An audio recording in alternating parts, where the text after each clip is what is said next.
Dear Dad, who would have dreamed taking a semester off to visit Aunt Eloise in Florida would result in another case? Seems a student was murdered at the high school last night, and Daryl Gray, the student council president, found the body. When Aunt Eloise heard, she rushed me right over and introduced me to the principal. He asked if I would try to find out who did it and why. So it's undercover I go. My only contact is Daryl, so I'm off to solve a murder. I'm calling this case Secrets Can Kill. Love, Nancy.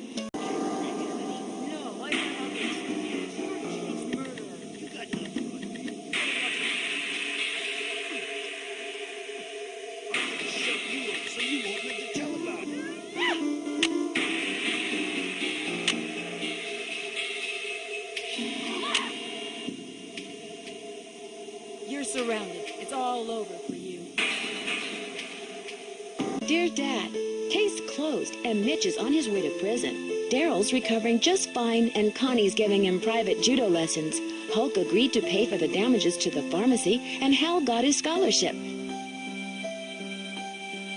Today, Aunt Eloise got a letter from a friend. Something about a television station and death threats. Sounds like another case for Nancy Drew. Don't worry, I'll be careful. Love, Nancy. Dear Bess, you'll never guess who I'm visiting in New York. Maddie Jensen, your favorite soap star from Light of Our Love. Maddie is renting Aunt Eloise's apartment in New York. And after hearing about my last case, Secrets Can Kill, Maddie called to invite me up here.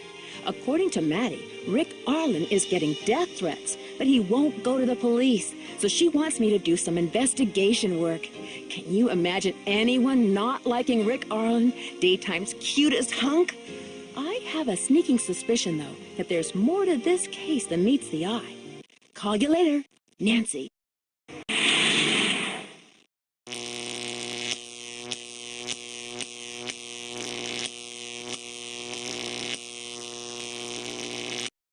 Time's up!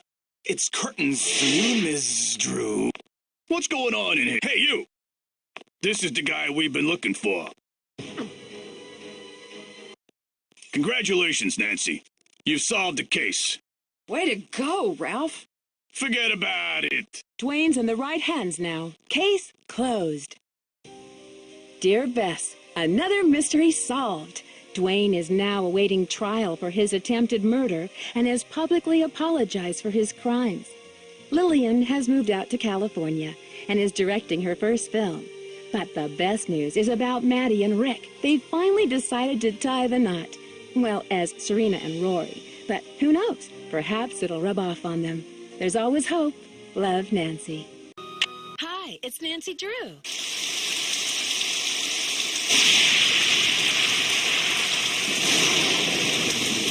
Dear Bess, hello from stormy San Francisco. This time I'm staying in a beautiful Victorian mansion. You'd love the room I'm in. It's full of old Chinese furnishings and some interesting knickknacks. The owner of the house, Rose Green, is a friend of Hannah and asked me to come out and help her with some renovation work. She and her friend Abby hope to turn the place into a bed and breakfast by next month. But from what I gathered, Rose isn't sure if she can open in time. Ever since they started the renovations, they've had a lot of accidents. Could it be just bad luck, or is there something more sinister at work? I'm sure I'll find out. Love, Nancy.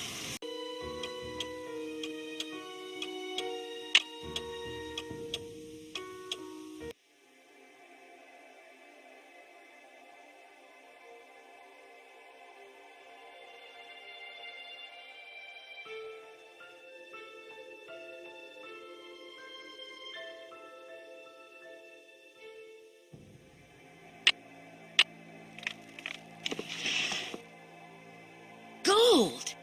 And to think I was standing on it all along. Ha ha ha. Ah! Too bad no one will ever find out about it. Lois? I knew it. There must be over $1 million in here. I've got to stop him before he gets away.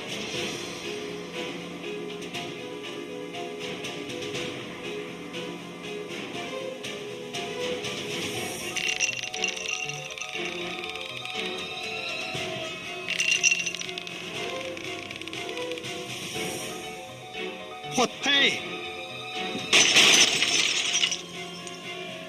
Hey! Get me out of here!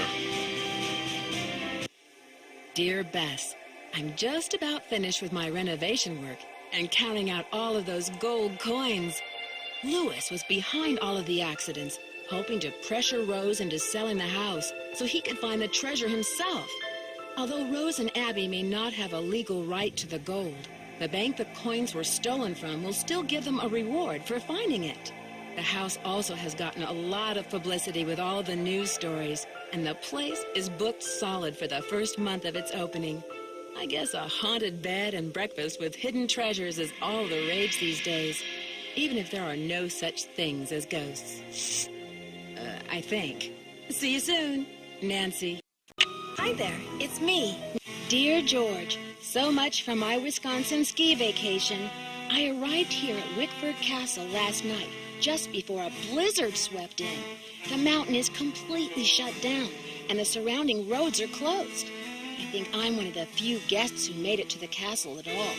The place is huge and old, and slightly creepy under the circumstances. You should hear this wind.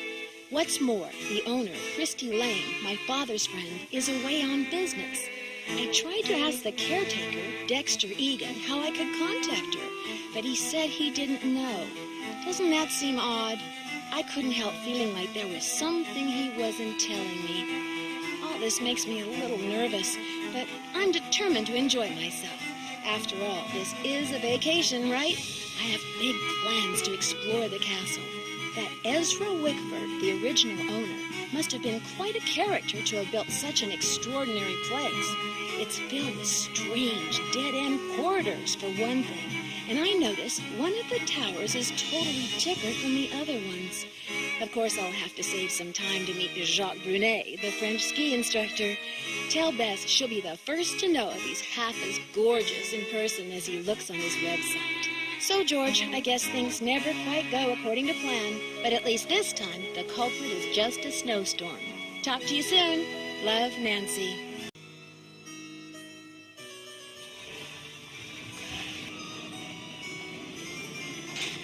The diamond! Whoa! Will you look at that sparkly rock? And me without my sunglasses. Hi, Lisa. How did you get in here? I followed you, of course. Turns out a nosy, goody-two-shoes detective is good to have around after all. Now, why don't you toss me that big honkin' diamond so I can blow this popsicle stand and never set foot in lame-o Wisconsin again? Lisa, you must be kidding me. This diamond belongs in a museum in France. Yeah? Well, I belong in the lap of luxury, and that diamond's gonna get me there. Hasn't anybody ever told you to mind your own business? Oh, many times. Well, maybe this time you'll learn. My eyes! Don't worry. My spicy devil villain venom won't last for long. But I'm afraid by the time you get your eyes back, you'll have missed my grand exit. Are you the one who conked me on the head in the locker room? Ouch. I bet that hurt. But I had to get the medallion somehow, didn't I? I hope we can still be friends. Why did you leave Jacques' medallion at Hotchkiss's room? And Hotchkiss's medallion out in the shed? To spread suspicion around, of course. You know, to play with your mind. Plus, I was at a dead end. I got the 2 messages from the stained glass window, but then what? I knew you would figure it out, so I decided to put the medallions in your hands and let you lead the way. Why are you doing this? Haven't you heard? It's a material world, sister, and I am a material girl. Photojournalism pays peanuts, you know, and who wants to work for a living anyway? I was made for a tropical climate, lounge chairs and cabana boys.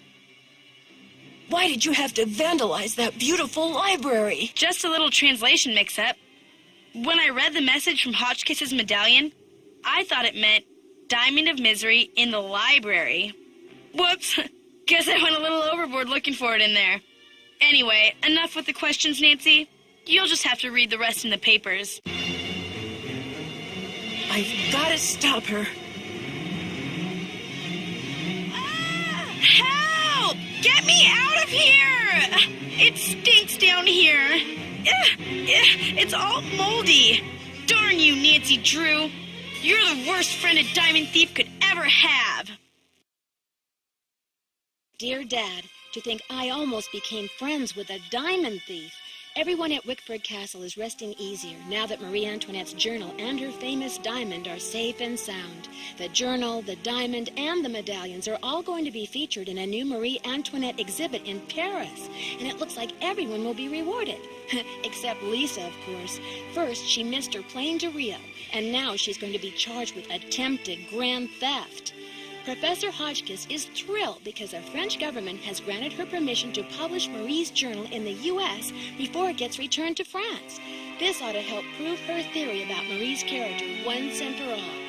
Thanks to Jacques and his great-grandfather's efforts to find the journal, the Brunet name is being celebrated all over France. In the meantime, Jacques and Isabel have eloped. It's so romantic. I showed Dexter the poem that Ezra Wickford wrote him, and he was relieved to know that his old pop didn't carry any hard feelings to his grave. All the talk shows want Dexter to tell his story on national television, but he keeps turning them down. I guess he doesn't want to be famous or infamous. But when Christy Lane called and asked Dexter to be her business partner, he accepted. With her business sense and Dexter's expert knowledge of the castle, I think they'll make a great team. So, you know what they say, Dad? Il n'est jamais trop tard de changer l'histoire. It's never too late to change history. Me, I'm determined to go out and enjoy this snow before some other case comes up. See you soon. Love, Nancy. Dear Bess, remember Maya Wynn from high school? I'm visiting her in St. Louis.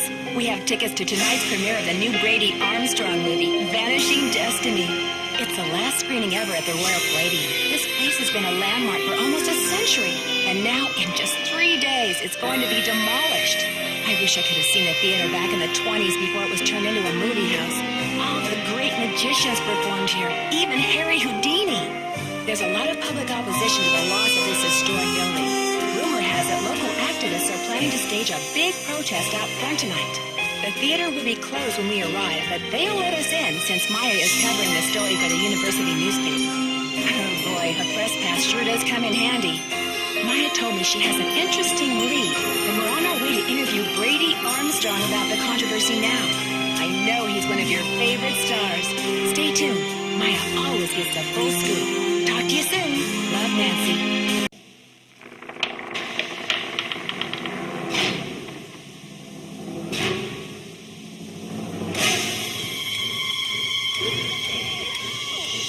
Hang on, Maya. I'll get you out of there.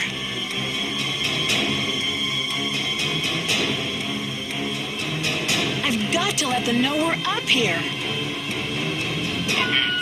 Jimmy, is that ball ready?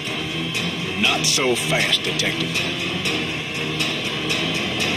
Joseph, please let me past. I can't let you do this, Nancy. Ah! That light! 3 minutes till demolition.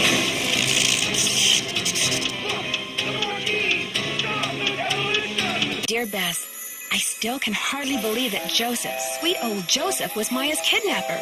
He says he planned to kidnap Brady with the idea that Simone could use her Hollywood connections to save the theater.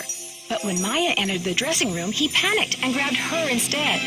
Plan B was to stall the demolition long enough for the Historical Society to declare the building an official landmark. I guess he's been at the Royal Palladium for so long, he just couldn't imagine his life without it. But desperation aside, poor Joseph wasn't cut out for a life of crime, and pretty soon things were spinning out of his control. Simone's publicity stunts didn't help. At least he was courteous and kind to Maya through the whole thing. Her testimony should help him in court. The good news is that the Royal Palladium is still standing. Once he heard that Nicholas would inherit his grandmother Louisa's 50% of the theater, Brady decided he'd better find another site for Planet Tinseltown.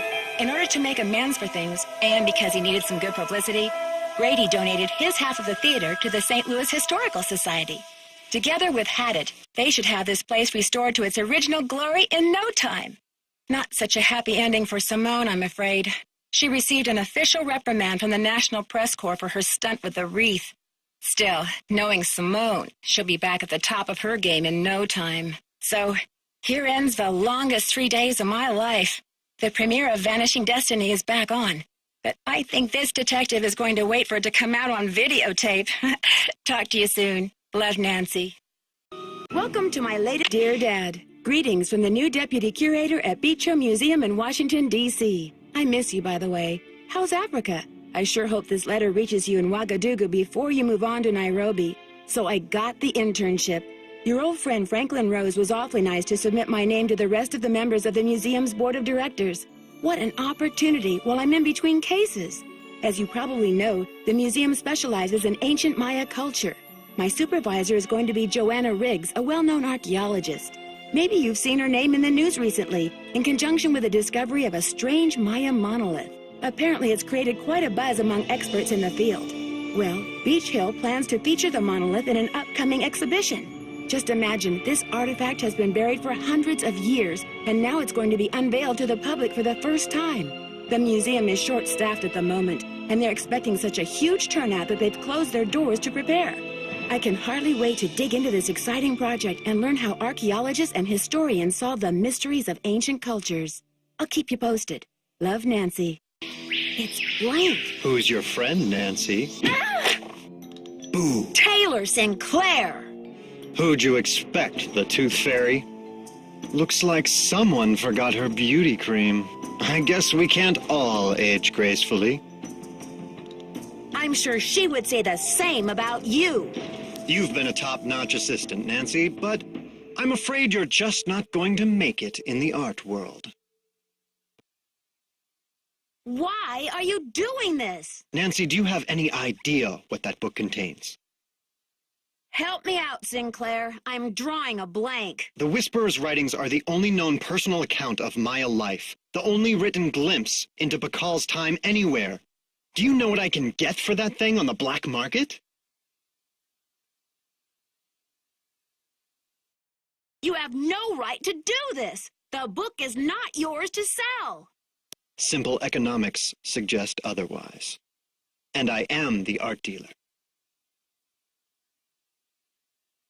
This tomb and all of its contents belong to Mexico. Finders keepers, I say.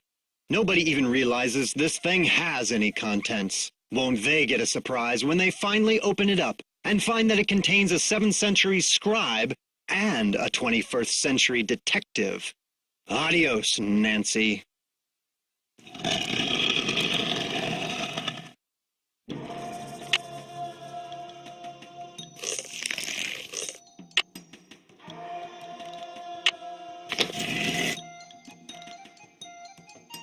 I'm starting to run out of air. This may be the scribe's notes about Bakal.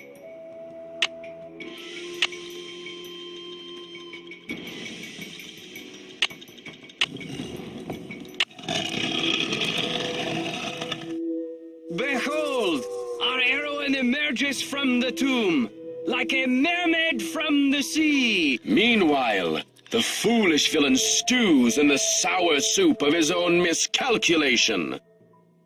From deep in the recesses of time, a wise royal scribe whispers her thanks. And a priceless chapter of history is rescued from obscurity. Way to go, Nancy! What in the world? Ah! Confound you, Nancy Drew! Dear Dad, it was great to talk to you on the phone last night. I can't wait to see you back in River Heights where I can fill you in on the whole story. Can you believe that your own daughter was recently standing face to face with a real mummy? Now that the scribe's book has been recovered, I understand how important it is and why Taylor thought he could make a fortune selling it on the black market. The book contains one of the only personal accounts of Maya life in existence anywhere. I'm sure it'll be a tremendous addition to our knowledge of the Maya once it's translated, that is. And now that Henrik's memory is back up to speed again, I'm sure he'll be itching to get to work on it. Taylor Sinclair won't be making any art deals for a long time, though, that's for sure. I guess I shouldn't be surprised about Alejandro's discovery that the Pakal carvings provenance documents were faked after all. When Franklin Rose and the board found out, they arranged to return the artifact to Mexico right away. Mexican officials are so happy to have the artifact back, they have pledged a new era of diplomatic relations with Beach Hill. Joanna sure learned her lesson about making deals with shady operators like Taylor. The board has agreed to give her another chance as long as she reforms her business tactics. And what else? Oh yes, Poppy Dada's announced a new direction in her artwork. All her new paintings are going to feature, what else? Mysterious red handprints. So I guess everyone is taking off in new directions now. I'm going to stay and help this exhibit get launched. But I'll see you back at home in a couple of weeks. Have a safe trip home. Love, Nancy. Welcome to my latest case, Ghost Dogs of Moon Lake. To start playing, choose either Junior or Senior Detective. If you're new to adventure games or need some help, choose Tutorial. Dear Ned, remember Sally McDonald, the woman who took those photos that Dad has up in his office? Well, she just bought a house in Moon Lake, Pennsylvania. A gangster named Mickey Malone built it back in the 20s as his country getaway. We're talking major fixer-upper. Anyway, last night Sally called and she said she desperately needed my detective skills. She refused to say why over the phone. Naturally, I said I'd drive to Moon Lake immediately. But weird things started happening the moment I pulled up. First, this big tree fell down behind my car and has me totally blocked in. And then I discovered that Sally's gone. She left a note that suggested something terrible happens here at night. She's supposed to call me from her car. So here I sit, writing to you while I wait for the phone to ring. It's nighttime, and although part of me is dying to know what frightened Sally away, another part of me is starting to feel a little uneasy. I'll let you know what happens. Ever yours, Nancy. 100 pounds of gold bullion. Wow.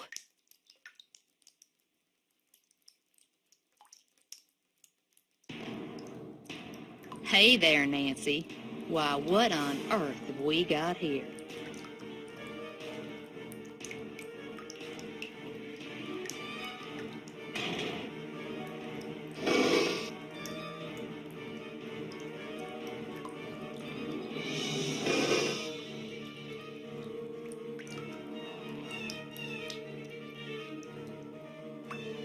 There's plenty of gold here. We can share. Let me out of here, Nancy.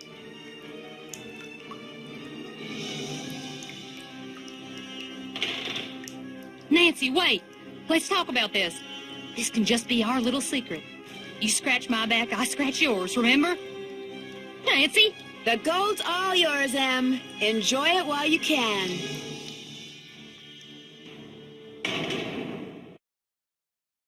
Dear Ned, as soon as I got out of the tunnels, Emily had left a door open. I called the sheriff. But when I led him back down the well to the room where I'd left Emily, she refused to leave.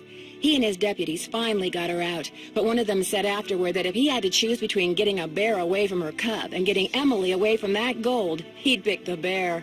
What's worse, by the time they took Emily away, the place was swarming with reporters from all over the country. The commotion has scared away every bird for miles. I'm pretty sure Red Knot would like to strangle me. On the other hand, when Ranger Akers found out that 7 cars and 2 helicopters were illegally parked on park property and that he was going to get to ticket them, he was ecstatic. Tucker Davis finally cleared away that dead tree, which means I'm free to drive home. Moon Lake is beautiful, but I've had enough wildlife for now. Which reminds me, did I mention that those 4 ghost dogs are actually very sweet? They're so sweet, in fact, that Sally is seriously thinking about adopting them. How's that for irony? Ever yours, Nancy. Welcome to my latest case, the haunted Dear Ned. Well, here I am at Captain's Cove Amusement Park, about to try to figure out what's behind all the weird things that have been happening here lately. First, a horse just disappeared off the carousel one night. Then, a little later, the carousel started spinning around all by itself in the dead of night, as if it was haunted or something. And then, last week, the roller coaster suddenly stopped in mid-ride for no apparent reason. Nobody was seriously hurt, but the park was shut down until the city knows for sure what caused the accident. I'm here because Paula Santos, the park's owner, is a friend of Dad's. She's putting me up at the Captain's Quarters Hotel, which is next to the park. I'm supposed to head over there right now and meet with a security guard named Harlan Bishop. I hope I don't let Paula down. Wish me luck. Ever yours, Nancy. P.S. There's a rumor going around that the park is cursed. Creepy, huh?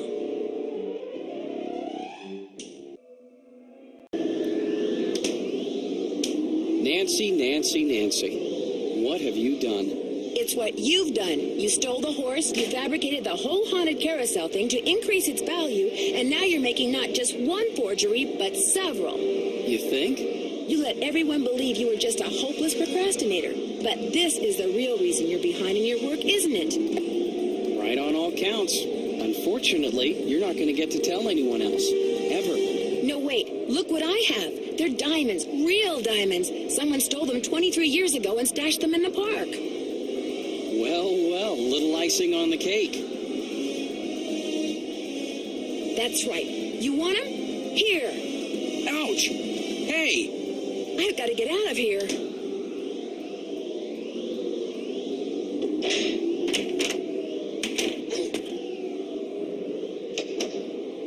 I'm trapped. I've got to get out of here. I've got you, Nancy. You're cornered. You might as well give up.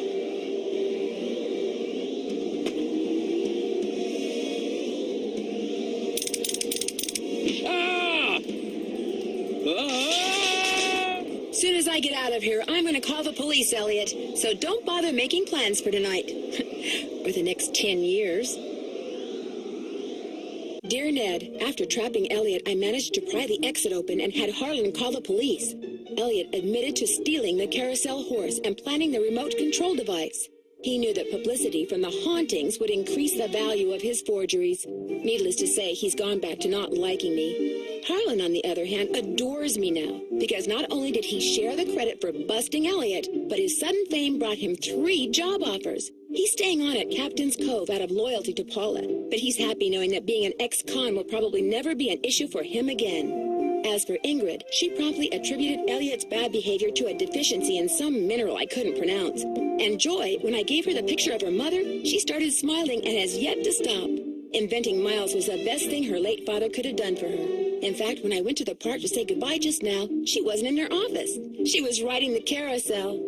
Ever yours, Nancy. To my latest case, Dear Ned, here I am on a ferry bound for Deception Island, one of the San Juan Islands off the coast of Washington State. George's friend, Katie Firestone, is expecting me. Katie's a marine biologist who's doing research into deep water parasitic growth. She also owns a whale watching boat and takes tours out practically every day. I should be excited, but for some reason I feel on edge, like something's out of whack. Maybe it's because George and Bess arranged this little vacation for me, and sometimes their plans don't work out so well. Or maybe it's because we're about to dock at a place called Snake Horse Harbor. Kind of a creepy name for a town, don't you think? Or maybe it's because I haven't been on vacation for so long that I've forgotten how to relax. Anyway, we're here. It's not raining, but it's not sunny either. It's just kind of gray. Maybe that's why I feel so strange. Ever yours, Nancy. Katie? Oh my gosh. Nancy, I was afraid no one would ever find me. What happened? How did you get here? I fixed my boat and went right out to check on the whale, only the fog was rolling in and it was getting dark. Then I finally saw her, only she was being fed by some men in an outboard. They were putting some sort of harness on her. When they saw me, they rammed my boat, then grabbed me, tied me up, and brought me here. I don't know what's going on. I think I do. They're using the whale to bring up smuggled cargo from a shipwreck. Shh! Listen. Someone's coming! Hide! Hide!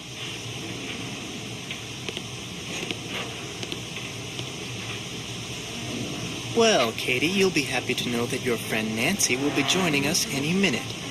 Hey, how'd you get that gag off? Well, it appears she's already here. All right, where are you? Nancy! If I could make it back to my kayak, I could go get help. Somebody stop her! Oh no, I'm trapped! Well, what do we have here? I knew it was you all along. And I told Holt and Jenna, if anything happens to me, they'll know you did it. Nice try. But I can smell a bluff a mile away. You're about to become the victim of an unfortunate kayaking accident. Or maybe I'll tell my customers that the snake horse got you. Yeah, that's what I'll do.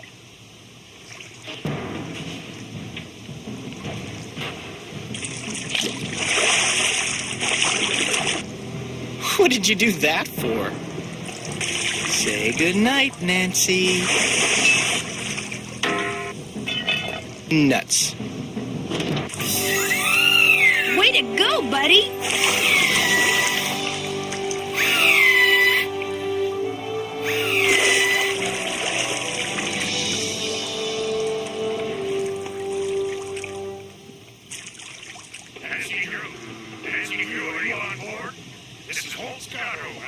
Coast Guard. Nancy. Dear Ned, I've got to hand it to Andy Jason. The plan he cooked up to recover smuggled animal furs was a darn good one. First, he got himself an orca that the Russians had trained for covert military operations. Then he made it look like the whale was an orphan, so he could hide her in plain sight while she did his dirty work at night. Then he and his henchmen disabled Katie's boat to keep her out of their way. They needed work gloves, so they stole hers. In fact, Andy's henchmen couldn't resist using the tunnel they'd found out about in Hilda's notebook to steal practically everything they could get their hands on. But now Andy and his buddies are in jail. Jenna is serving more clam chowder than ever. Katie is planning to vote for Holt after all. The orca is getting along great with a local pod and is rapidly losing interest in humans. And I'm back on the ferry headed home. See you soon, Nancy. P.S. Just before I left, I saw something appear, then quickly disappear in the channel by Katie's boat. She said it was just a log, but I'm pretty sure it was you-know-who saying goodbye. Welcome to my latest case, The Secret of Shadow Ranch. To start, choose Junior or Senior Detective. If you're new to adventure games or need some help, choose Gameplay Overview. Dear Hannah, well, I made it to Shadow Ranch, but I'm afraid all is not well. The Raleighs, the people who own the ranch, have been called away on some kind of emergency. They had Dave Gregory, he's their foreman, pick me up at the airport. He gave me a phone number, told me to call the Raleighs at that number as soon as I got settled in, and refused to tell me anything else. In fact, he barely said 2 words to me the whole ride to the ranch. What's worse, Bess and George aren't here yet. Which is very strange, because even though we had to take different flights, we figured we'd get into Phoenix at about the same time. Being here without them feels odd. After all, the Raleighs are their aunt and uncle, not mine. I wouldn't even be here if Bess and George hadn't begged them to invite me out to the ranch for 2 weeks, too. Until about 3 months ago, the Raleighs owned a clothing store. Bess said it was always their dream to sell the store and buy a cattle ranch. I hope they're okay, but frankly, as beautiful as Shadow Ranch is, I'm starting to get a bad feeling about this place. Love, Nancy. There it is, Dirk Valentine's treasure. Solid gold hearts.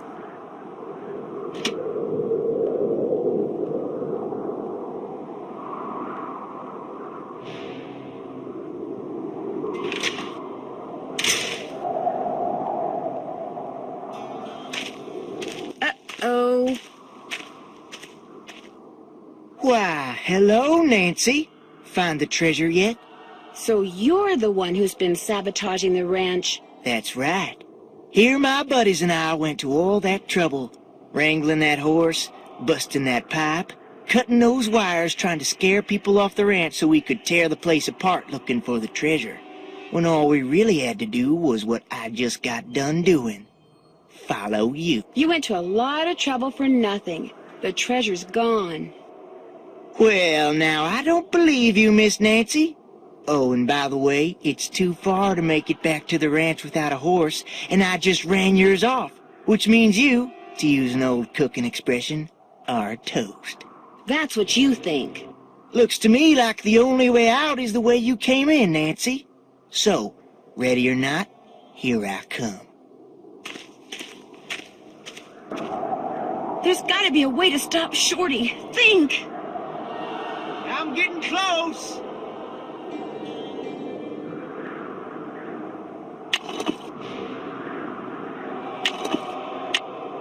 Just went through another door, Nancy. There. Now I better hide. Last door. After I get the treasure, I'll deal with you. Whoa! You switched door markers on me, didn't you? That was downright mean, Nancy. I could have hurt myself. At least you can do is help me off of here. How about it? Nah, I think I'll go get the sheriff and let him help you off of there. Dear Hannah, it turns out that Shorty had ridden to the cliff dwellings on the Phantom horse, which was really just a trick horse that a friend of one of his bank robber buddies had trained. Since my horse was gone and it was getting dark, I wound up riding it back to the ranch so I could call the sheriff. You should have seen the look on everyone's face when I rode up on a glowing horse. It looks like the phosphorescent powder that they used to make it glow was harmless, but Tex is taking care of the horse until he's sure it's okay. Mary Yazzie has straightened everything out with the Raleighs, and now she comes over a lot, mostly to see Tex. He turns beet red whenever she's around. It's actually kind of cute. Speaking of cute, Dave confessed to the Raleighs as soon as they got home from the hospital, just like he said he would. They not only forgave him, they even offered to split the treasure with him if it turns out they can keep it. Sheriff Hernandez is looking into it. The best part is, Bess and George finally got here, and we've been having a ball. Here's a picture of the three of us on our horses. Unfortunately, Dave took it. Guess he didn't realize his finger was over the lens. See you in a couple of days. Love, Nancy. P.S. I started reading the Charlene Purcell novel Aunt Bet has. And you know what? I can't put it down. Welcome to my latest case, The Curse of Blackmore Manor. To start, choose Junior or Senior Detective. If you're new to adventure games or need some help, choose Gameplay Overview. Dear Ned, greetings from jolly old England. Although right now I'm not so sure about the jolly part. That's because I'm on my way to Blackmore Manor, where the daughter of one of our neighbors is living. The daughter, whose name is Linda, recently married Hugh Pendleton, a British diplomat. Hugh travels a lot, so the only people at the manor with Linda are Hugh's aunt, Mrs. Drake, and Hugh's 12-year-old daughter, Jane. The thing is, ever since Linda moved into the manor, her health has gone downhill. She's practically bedridden, and no one seems to know why. Her mother is convinced something is terribly wrong and wants me to find out what. So here I am, about to be dropped off at a huge centuries-old mansion in the middle of a dark, foggy moor. I can't tell whether the butterflies in my stomach are because I'm excited or just a tad creeped out. Talk to you soon. I hope. Nancy.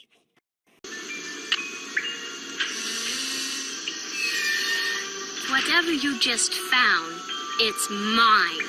I'm the Pendleton, not you. Besides, I would have found it before you did if I didn't have to sit there all day learning all that other silly rubbish. What is that? That is the Pendleton treasure. A rock? 600 years of secrets and mystery and puzzles, all because of a stupid rock? No way. There must be something under it. No, don't touch it!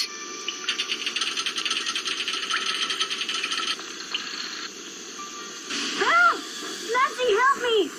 It's pitch black in here. I can't see anything. Get me out of here, please!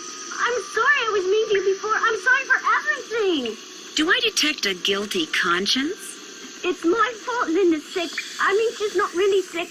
I just made her think she is. I left that curse in her room and gave her allergy pills and put hair medicine in a moisturizer. You made her think that she's changing into the Beast of Blackmore, didn't you? I just wanted to go away. I just wanted to be Daddy and me and Mommy, my real Mommy. Please don't make me talk anymore, Nancy.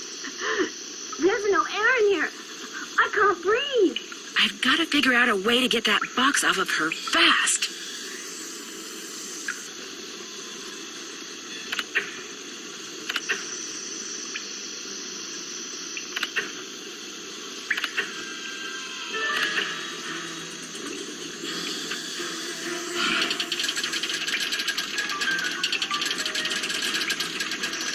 Thank you.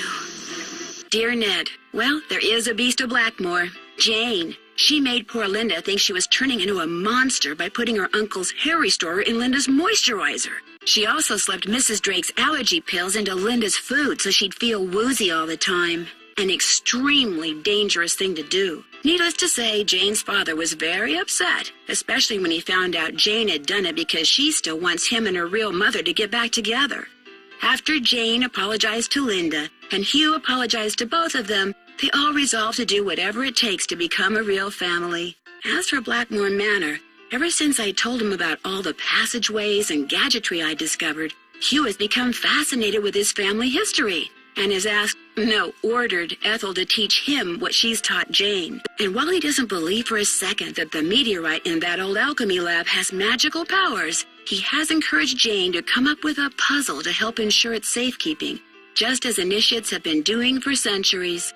Which reminds me, the Pendletons swore me to secrecy when it comes to all their traditions, So don't tell anybody any of this, okay? Nigel suspected something was up when he came to get his laptop and has been hounding me ever since.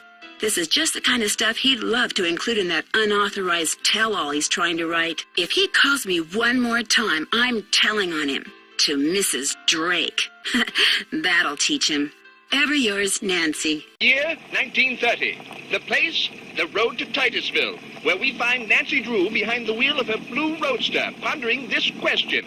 Why did Emily Crandall, a girl whom Nancy knows only through their mutual friend Helen Corning, ask Nancy to drive all the way out to the Lilac Inn to see her? Does it have something to do with the fact that Emily's mother died barely a month earlier, leaving Emily to run the restaurant with only her guardian to help her? And more important, why, when she called, did Emily sound so desperate? The spunky teenager turns off the main road, blissfully unaware that Emily isn't all that awaits her at the end of the driveway. No, Nancy Drew is about to get her first taste of the mystery, intrigue, and adventure that are to become her destiny.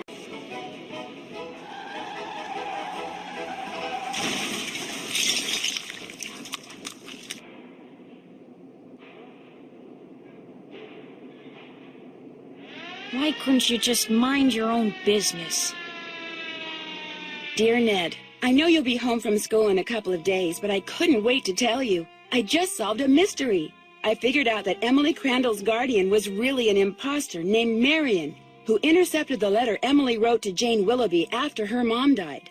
She pretended to be Jane not only so she could steal Emily's valuables, but so she could convince Emily that she was incapable of running Lilac Inn, and that she should sell it and split the money with her. On top of all that, I found Josiah Crowley's real will.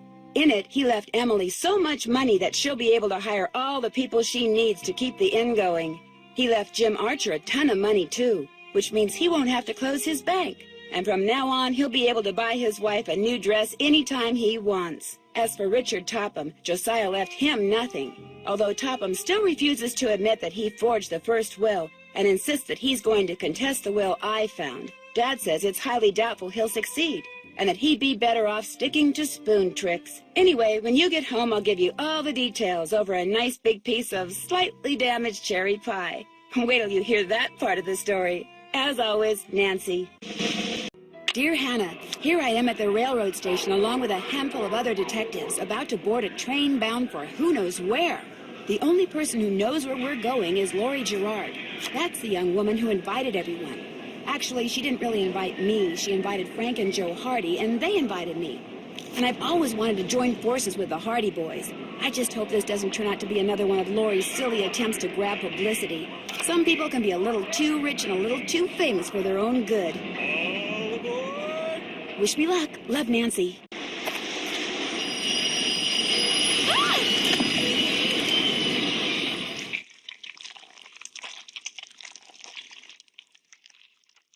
Lori, are you all right? Nancy, is everything okay? It is now. As soon as we discovered you and Lori weren't on the train, we jumped off and hightailed it back here. What the heck's going on? I'm sure Lori will be glad to tell you all about it. Darn you, Natalie. It's Nancy. Dear Hannah, some hostess Lori Gerard turned out to be. When her father heard that she'd tried to seal me up in that mine, he canceled all her credit cards and said that from now on, Lori'll have to support herself. She has yet to stop crying. Tino Balducci told reporters that he knew what Lori was up to all along and said he let Frank, Joe, and me solve the case so we amateurs could enjoy his limelight. Joe was just about to belt him when a big argument broke out between John Gray and Charlena over whether John had really recorded Camille's ghost. She started calling him a crackpot, and then he started calling her a hack. Then, well, let's just say that soon the press was no longer interested in what Tino had to say. As for Jake Hurley, it turns out that his letter from Abe Lincoln is worth a small fortune. Pretty ironic, huh? Jake spent his whole life searching for gold, when all along he possessed something far more valuable: his uncanny knack for making friends. Love, Nancy.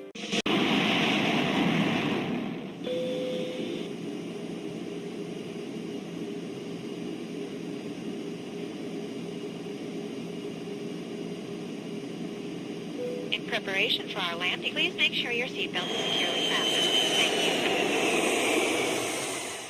Taxi!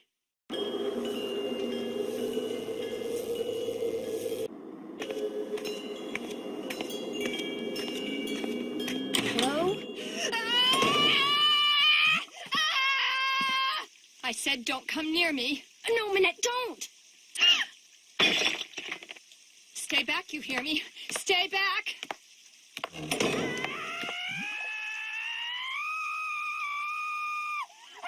Bonjour, vous êtes... are you Nancy? Yeah? I'm Heather McKay. Welcome. I'm so glad you're here. How was your flight? Fine. Well, actually, they lost my suitcase, so I don't have any clothes or my cell phone. What's going on in there? Is someone hurt? That's just Minette throwing one of her tantrums. Don't worry. She'll stop screaming right now. They lost your suitcase? That's terrible. Well, at least you're staying with Jing Jing. She'll have tons of clothes you can borrow. I can't believe it.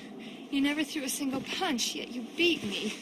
Life is so unfair and so horribly unrude.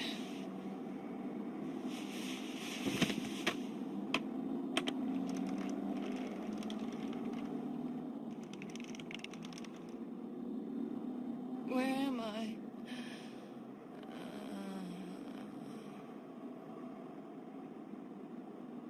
Oh my gosh.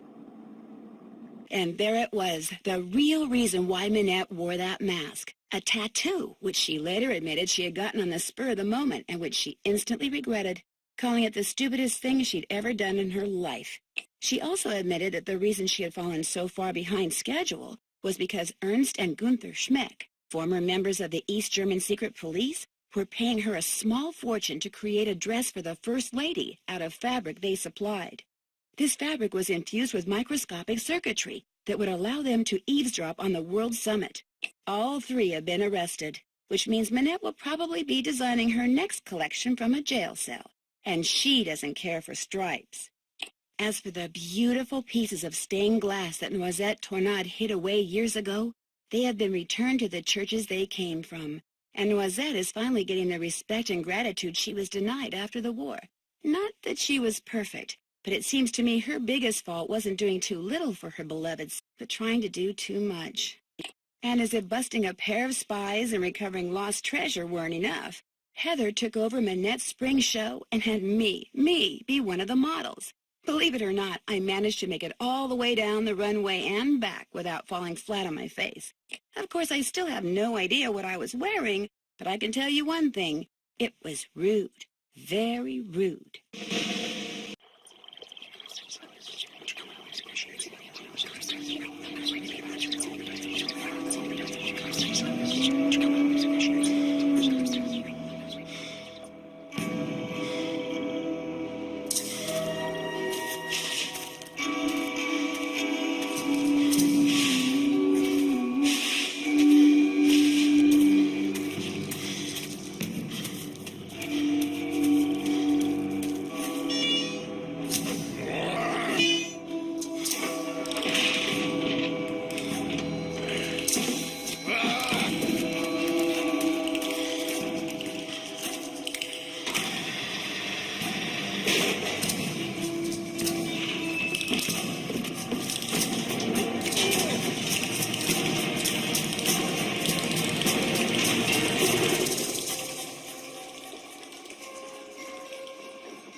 Oh, man, I've never been so glad to see solid ground in my life. Nice work, Nance. Tell that to them. All the time we spent on this thing wasted. I should have just gone surfing. And I should have just gone with you. Big Island Mike and Pua finally made it to safety, and all of us managed to get out of the cave using the lava tube that Mike had discovered. Much to their credit, he and Pua turned themselves in immediately, although it took a while for the authorities to figure out exactly what to charge them with. As for what they had done, here's how Big Island Mike explained it. Desperate to pay off the loan sharks to whom he owed a lot of money, Big Island Mike remembered something. The land that Healy Healy Research Facility was on used to belong to his aunt. She willed it to the foundation that built the facility with the stipulation that the land would go to Mike if and when the Healy Healy ever closed its doors. And so he set out to force the Healy Healy out of business, knowing that once the land was his, he could sell it and pay off all his debts. First, capitalizing on what he knew about pineapples. He used to work for a pineapple grower. Big Island Mike hired Johnny Kudo to steal canisters of pheromones for him. He knew that when sprayed in the jungle, these pheromones would cause an explosion in the population of the tiny and normally benign fritillated flag beetle. To lower their risk of being seen, the Mapus spread the rumor that Connie Ocala was once again prowling the island. Then they sprayed the chemicals, and soon fritillated flag beetles were everywhere. Dr. Kim finally figured out that the weird whispering noise I had heard was the beetles rubbing their little legs together in some kind of greeting ritual. Soon, the beetle larvae, which are practically microscopic, started feeding on the local pineapples, and when it became apparent that something strange was going on with the pineapple crop, the Mapus began circulating the rumor that the Healy Healy was to blame. And their plan almost worked. The rumor made one of the Healy Healy's current owners, Richard Akins, so nervous that he hired the Hardy Boys to dig up something, anything that he could use to discredit the Mapus and shut them up. And if word had gotten out that Malachi Craven, who it turns out is the one who tore Dr. Kim's camp up in a fit of anger mismanagement, was working with plant mutations, public pressure may have indeed caused the Healy Healy to close its doors. But thanks to Frank and Joe and Dr. Kim and yours truly, the Mapus plot was exposed, and the fritillated flag beetle population quickly fell to its normal size, as did that of the Norsobeta odoratamon. So, how did I spend the rest of my time on the Big Island? Well, let's just say when it comes to cleaning frass jars, I am an expert.